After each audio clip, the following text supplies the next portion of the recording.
있습니다. 고마우신 주님 너무나도 감사합니다. 저희들 지난밤에도 주님께서 지켜주시고 하나님 저희들 주님의 사랑 안에 거하게 하시고 또 이 아침에 우리를 깨우시고 주의 전에 인도하여 주심을 감사합니다. 우리의 마음과 정성을 다하여 주님을 예배하게 하여 주시고 예배를 통하여 주님의 뜻을 깨달아 주를 위해 살아갈 수 있는 주님의 자녀가 될 수 있도록 성령의 충만함을 허락하여 주시옵소서. 말씀을 들을 때 깨닫는 지혜를 허락하여 주시옵시고 말씀으로 저희들이 가지고 있는 모든 걱정과 근심과 어두움 가운데 길이 되시고 빛이 되시고 진리가 되시고 생명이 되시는 예수 그리스도와 함께 저희들 이 땅에서도 승리케 하여 주시옵소서. 하나님, 어려움과 고통 가운데 있는 이들이 있습니다. 지금 이 세상에 뜻하지 않은 참 많은 문제들로 인하여서 또 하나님 눈으로 피해를 입고 또 하나님 산불로 고생하는 이들도 있습니다. 하나님 모든 걸 주님의 손에 맡겨드립니다. 전쟁은 주님께 속하여 있고 이 모든 자연 만물도 주님의 섭리 아래 있음을 믿사오니 하나님의 말씀을 통하여서 주님 이 모든 어두움이 감사로 변화되어지게 하여 주시옵시고 모든 악함이 사라지게 하여 주시옵시고 주님 말씀하셔서 하나님 그 모든 지금 고민하고 지금 근심 가운데 하나님 어려움 가운데 문제 가운데 빠져있는 모든 이들이 다 예수 그리스도의 이름으로 아버지 회복되어지는 은혜를 부어 주시옵소서.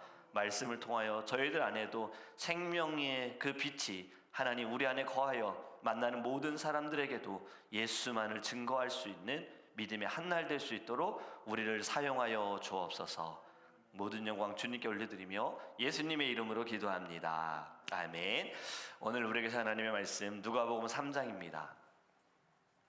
누가복음 3장 10절에서 14절 말씀입니다. 제아전 성경책은 신약성경 92페이지입니다. 누가복음 3장 10절에서 14절 말씀입니다. 함께 읽겠습니다. 무리가 물어 이르되 그러면 우리가 무엇을 하리이까? 대답하여 이르되 옷 두 벌 있는 자는 옷 없는 자에게 나눠줄 것이요 먹을 것이 있는 자도 그렇게 할 것이니라 하고 세리들도 세례를 받고자 하여 와서 이르되 선생이여 우리는 무엇을 하리이까 하매 이르되 부과된 것 외에는 거두지 말라 하고 군인들도 물어 이르되 우리는 무엇을 하리이까 하매 이르되 사람에게서 강탈하지 말며 거짓으로 고발하지 말고 받는 급료를 족한 줄로 알라 하니라. 아멘. 할렐루야. 하나님께서 우리들 안에 주님의 영을 부어주셔서 늘 성령의 충만함으로 살아가시기를 간절히 원합니다. 지금 이 세상을 바라볼 때 참 많은 기도의 제목들이 있지요. 지금 LA는 아직도 산불이 꺼지지 않아서 많은 사람들이 고통 가운데 있고 저희 PCA 교단의 목사님이 저희들에게도 기도의 제목으로 사진도 올려주셨는데 그 옆에 동네에 막 불이 그 깜깜한 저녁에 불이 막 타오르는 산이 타고 있는 모습을 보면서 영상을 보면서 아직도 정말 기도할 제목이 있구나, 아직도 고통 가운데 피해 입은 분들이 있구나 이런 생각을 하면서 정말 기도 우리 많이 해야겠다는 생각도 하고요. 지금 나라와 민족을 위해서도 하나님께서 우리에게 기도의 제목을 주셨고 하나님이 우리를 통해서 이 세상과 이 모든 자연 만물과 우리의 모든 삶을 우리와 가까이 있는 사람들도 주님이 새롭게 하여 주실 줄 믿습니다. 여러분 말씀을 전하면서 너무 감사한 것은요, 말씀을 통해 변화가 일어날 때 저는 너무 감사한 거예요. 말씀에 은혜 받았습니다. 사실 이 말도 너무나도 감사한 말이지만 말씀을 가지고 듣고 살아가면서 그 말씀을 적용하고 대화하면서도 말씀을 통해서 대화를 나누는 것이 저에게는 너무나도 감사합니다. 왜냐하면 그것은 제가 한 말씀이 아니고 하나님께서 저를 통하여 주시는 말씀이 저도 변화되어지고 성도들의 마음에도 주님의 은혜가 있어서 말씀으로 새로워지는 것이 늘 축복이라고 저는 생각을 합니다. 그렇기에 저를 위해서 기도해 주시기 바랍니다. 저도 이 새벽마다 이 아침에 주님께 기도할 때 주님 저에게 말씀을 부어주세요. 말씀의 능력을 주세요. 하나님 성도들에게 필요한 말씀 주님 저에게 주셔서 이 말씀이 잘 대언하게 해주세요. 저는 스피커와 같은 역할입니다. 왜냐하면 제가 말씀을 드리는 것이 아니라 하나님이 저를 통하여 증거되게 하시기 때문에 여러분 말씀의 그 은혜를 위하여서 기도해 주시기를 간절히 원합니다.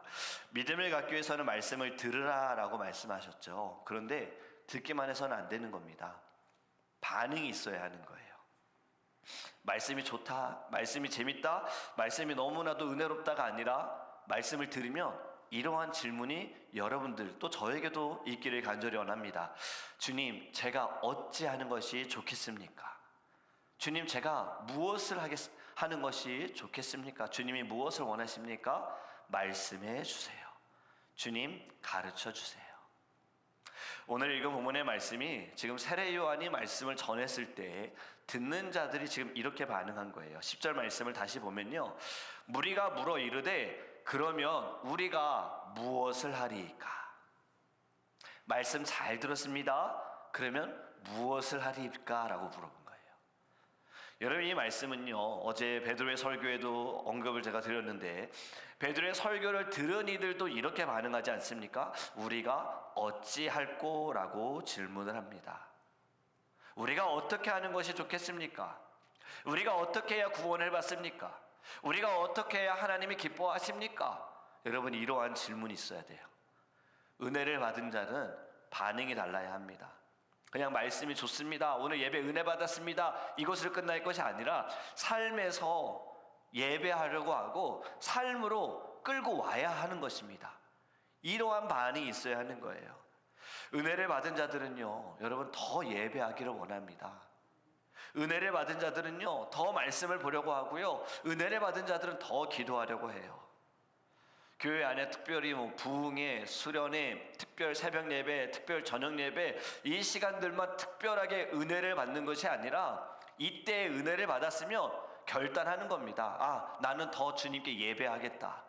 궁금하다. 주님의 뜻이 무엇인지, 주님, 나를 향한 주님의 길이 무엇인지 너무 궁금하다. 이 마음으로 말씀을 더 사모합니다. 왜냐하면 성경에서도 보면요, 예루살렘에서 예배하고 고향으로 돌아가던 에디오피아 내시가 그가 성경을 읽고 있었잖아요. 이사야 말씀을 읽고 있었잖아요.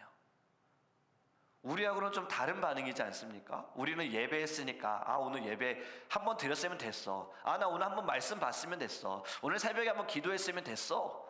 우리는 되게 이러한 반응이에요. 그런데 정말 은혜를 받은 이 에디오피아 내시는요, 말씀을 또 읽어요. 여러분, 이것이 주님이 원하시는 반응인 줄 믿습니다. 우리가 예배에서 오늘 예배 드렸으니까 됐어가 아니라 또 예배하고 싶다. 빨리 저녁에 왔으면 좋겠다. 빨리 내일 새벽에 왔으면 좋겠다. 빨리 주일에 왔으면 좋겠다. 이러한 마음. 또는 가정 안에서도 여러분들 말씀을 사모하면서, 말씀을 읽으면서, 찬양을 들으면서, 기도하면서 여러분이 서 있는 자리가 예배의 자리가 되어지는 은혜가 하나님이 원하시는 가장 원하는 반응이다라고 우리가 깨닫기를 원합니다. 말씀을 통해, 예배를 통해 은혜를 받았다면요, 삶에 변화가 있어야 돼요. 그것이 열매입니다. 열매 없는 은혜는요, 어제 우리 수요 성경 공부 때 나눴던 것처럼요, 나는 은혜를 받았는지 모르지만 다른 사람들에게는 오히려 상처가 될 수 있고 시험이 되는 경우들이 있어요.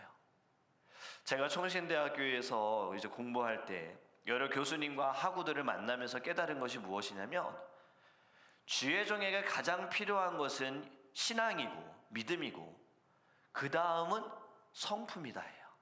제가 그냥 개인적으로 깨달았어요. 저희 학과 선배 중에 너무 다혈질적인 선배가 한 명 있었어요. 이 선배는 하나님을 너무 사랑해요. 정말 주님을 너무 사랑해요. 그 마음은 너무 컸는데 자신의 의견에 따른 분노를 주체하지 못하는 선배가 있었어요. 그래서 후배들에게 모범을 보이지 못했어요. 한 번은 이제 오리엔테이션을, 신입생들 데리고 오리엔테이션 하는데 예배를 다 드리고 저녁에 서로 축복하는 시간을 가졌습니다. 당신은 사랑받기 위해 태어난 사람, 정말 다 웃으면서 기쁨으로 찬양을 불러주는 거예요. 서로 축복하는 거예요. 근데 이 선배가 갑자기, 이 다혈질적인 선배가 갑자기 일어나더니 의자를 쾅 넘어뜨리면서 사랑도 하지 않으면서 어찌 가식적으로 사랑한다라고 이런 찬양을 부르고 있냐라고 이야기를 하는 거예요. 그 선배의 말도 일리는 있습니다. 마음에 정말 사랑을 담아서 사랑하라, 이거를 보여주려고 하시는 거죠. 모르겠어요. 선배들 사이에서 저희는 몰랐는데 혹시라도 뭐 의견이 충돌이 있고 OT를 준비하면서 어려움이 있는데 지금은 와가지고 이제 막 웃으면서 당신은 사랑받기 위해 하는 모습이 너무 가식적으로 보였는지는 모르겠어요. 그런데 신입생인 저희들의 모습은 어땠을까요? 야, 저 선배 무섭다. 저렇게 예배 열심히 가지고 있는데 갑자기 그 분위기를 완전히 찬물 끼얹고 우리 안에 사랑까지 쉽게 만들고 좀 전에 예배 드릴 때 은혜까지도 빼앗아가는 모습을 보면서 아, 정말 내 의견과 내 생각대로 행하는 것이 다 맞는 것은 아니겠다. 신앙이 중요하고 믿음이 중요하고 그 다음에 그 열매 성품이 너무 중요하다라고 생각을 했어요.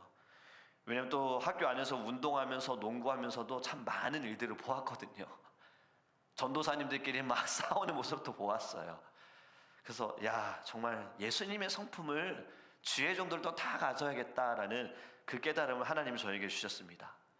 오늘 본문에 은혜를 받은 자들이 묻습니다. 그리고 세례 요한이 이렇게 답을 하지요. 11절에 대답하여 이르되 옷 두 벌 있는 자는 옷 없는 자에게 나눠줄 것이요 먹을 것이 있는 자도 그렇게 할 것이니라 하고 아멘. 여러분, 여기에서 지금 말하는 옷은요, 단어로 보면 사실 겉옷이 아니라 속옷을 말합니다.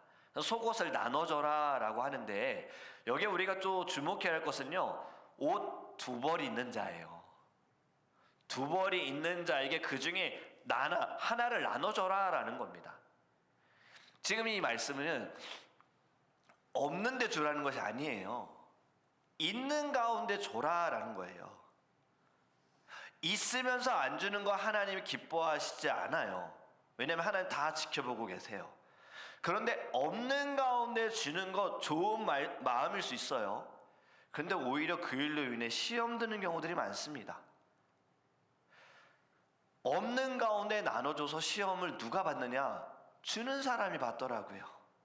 내가 이렇게 없는 가운데 나눠줬는데, 이 사람에게 이렇게 했는데, 내가 이렇게 하나님을 말씀 들어서 다른 사람 도와줬는데 왜 나는 이렇게 어려워? 힘들어?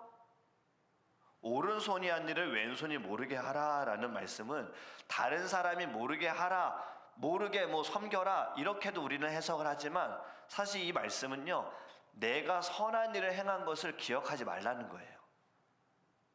내가 행한 일을 기억하면 여러분 무슨 일이 생기는지 아십니까? 받아야지 이 마음이 있어요. 내가 하나님께 이렇게 드렸으니 나 이렇게 축복받아야 되고, 내가 이 사람에게 이렇게 줬으니 저 사람은 나에게 이렇게 사랑해줘야 된다라는 것을 기억하기 때문에 거기에서 또 시험이 오는 거예요. 그리고 그 시험은 나로만 끝나지 않고요, 다른 사람도 시험을 받게 되어집니다.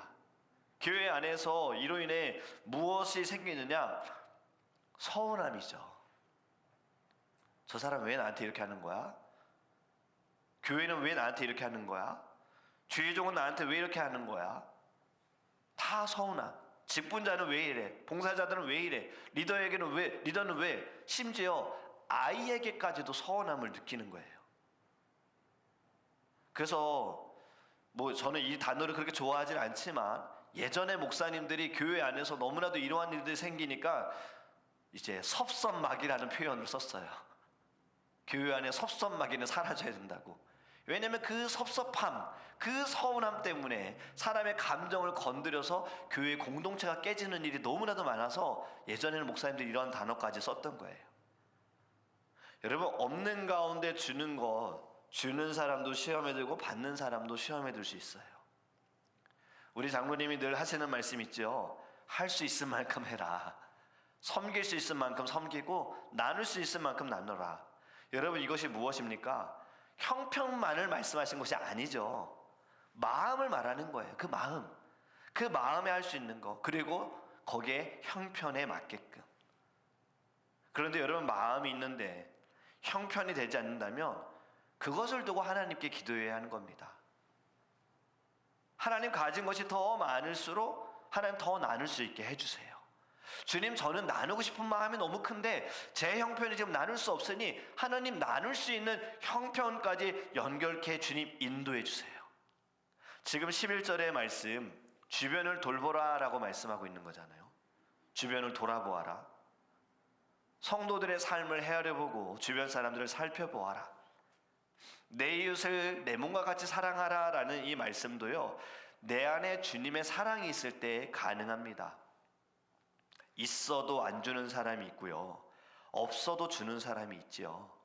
하나님이 원하시는 것은 감당할 수 있을 만큼 행하는 것을 주님이 원하십니다. 그렇기 때문에 선을 베푸는 것에도 지혜가 필요합니다. 하나님을 경외하는 마음으로 나눌 수 있는 주님의 자녀가 되기를 간절히 원합니다. 나누고 싶은 마음 하나님께 여러분 보여드리세요. 주님, 저는요 마음껏 나누고 싶습니다. 초대교회 성도들처럼 이 모든 건 내 것이 아니라 다 주님의 것이라는 것을 깨닫고 하나님 나누기를 원합니다. 제 안에 이 마음 부어주시고 이 상황과 형편을 허락하여 주시옵소서. 나눔을 통하여 시험이 아니라 나누는 축복이 주님 내 안에 또 나와 함께하는 사람들까지도 다 누리게 하여 주소서. 이렇게 기도하기를 간절히 원합니다. 세리들도 와서 묻습니다. 어찌할꼬 우리가 무엇을 하리까? 세리들에게 무엇이라고 말합니까? 부과된 것 외에는 거두지 말라라고 세례 요한이 이야기를 합니다. 이 당시의 세리는요 아주 나쁜 사람이에요. 아주 못된 사람이고요, 걔보다도 못한 사람으로 취급을 해서 친구조차도 없는 자들입니다. 그래서 성경에서 예수님께서 세리와 함께 할 때 어찌 저가 세리와 함께 하느냐라고 했고요, 삭개오는 세리장이잖아요. 삭개오의 집에 내가 오늘 거하겠다라고 말씀하실 때 사람들은 어찌 저 사람이 세리장의 집에 거하느냐라고 비난을 했습니다. 그만큼 세리는 인정받지 못하는 시대였어요. 왜냐, 로마의 지배 아래 있을 때의 세리는 로마의 권력을 등에 업고 자신들의 민족 사람들의 등에 빨대 꽂아가지고 피를 뽑아먹는 사람들. 우리 이것이 이해가 너무나도 빠르지 않습니까? 일제시대, 역사적으로 보면 일제시대에도 이러한 앞잡이들이 있었잖아요. 일본을 등에 업고 우리 민족들을 괴롭히던 사람, 바로 이 당시에는 세리가 그런 자였어요. 근데 이제 말씀을 듣고 깨달은 세리들이 와서 무엇을 하리까 물어볼 때 세례 요한이 부당하게 돈을 받지 말아라, 부당하게 일하지 말아라, 딱 받을 세금만 받아라라고 이야기를 합니다. 군인들도 와서 묻습니다. 우리가 무엇을 하리까? 군인들에게 이렇게 말하죠. 사람에게서 강탈하지 말며 거짓으로 고발하지 말고 받는 급료를 족한 줄로 알라. 아멘. 전쟁을 치르던 시절이었어요. 군인들이 힘이 있었던 시대였습니다. 전쟁을 치르고 이기면 강탈해오고 자신이 지배하는 모든 것들을 다 빼앗아 옵니다. 자신들의 명예를 위해서는 다른 사람들을 막 모함하고 거짓으로 고유해서 어떻게든 끌어내리려고 하던 군인들이 있었던 거예요.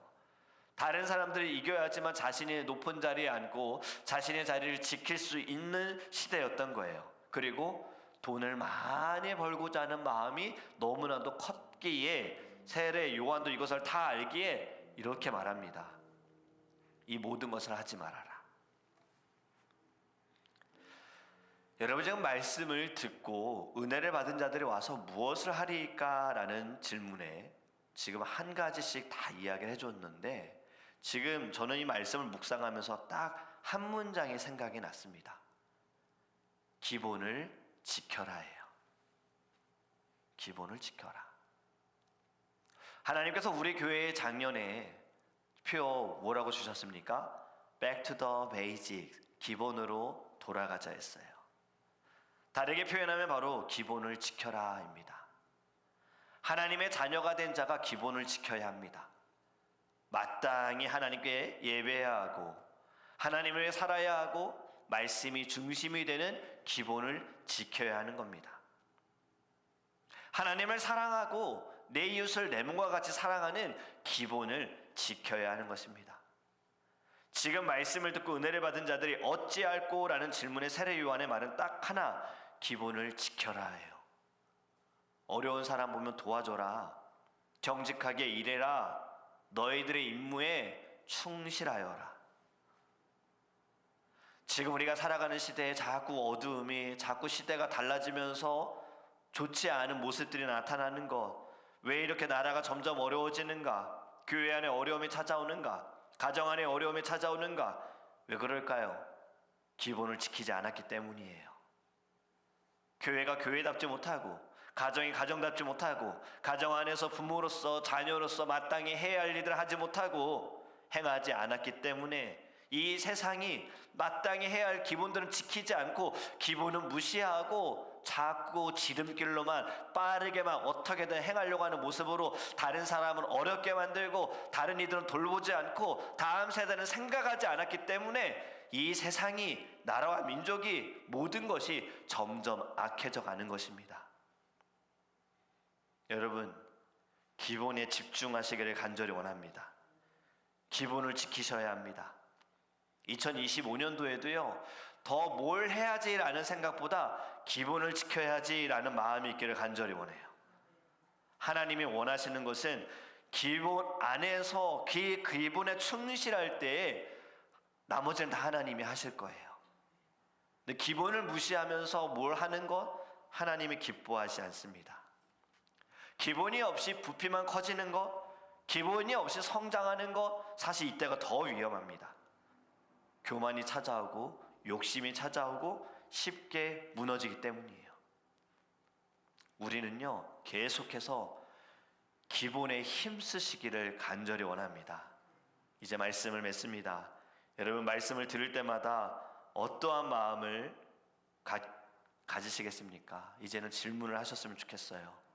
주님, 저에게 무엇을 원하십니까? 주님, 제가 무엇을 하기를 원하십니까? 주님, 말씀해 주세요.